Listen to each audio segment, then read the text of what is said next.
আসসালামু আলাইকুম। আজকে আমি দেখাবো মাইক্রোসফট ওয়ার্ড প্রোগ্রামে রিপ্লেস কমান্ডটির একটি সুপার টিপস। সেজন্য আমি চলে গেলাম মাইক্রোসফট ওয়ার্ড প্রোগ্রামে।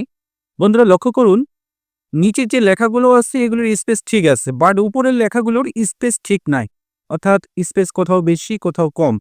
এখন কথা হচ্ছে এই স্পেসগুলো যদি আমরা কিবোর্ড দিয়ে একটা একটা করে যদি স্পেসটাকে ঠিক করে নিই, তাহলে দেখুন বন্ধুরা কত সময় লাগতে পারে, অনেক সময়ের ব্যাপার। কিন্তু আপনি এই কাজটি কম্পিউটারের রিপ্লেস কমান্ডটির মাধ্যমে 1 ন্যানো সেকেন্ডে করতে পারবেন।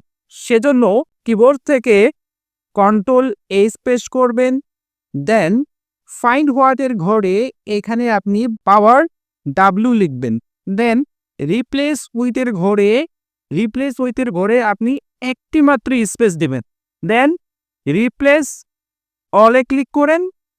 দেখুন বন্ধুরা মুহূর্তেই আমার লেখাটি কি স্পেসগুলো ঠিক হয়ে আসছে।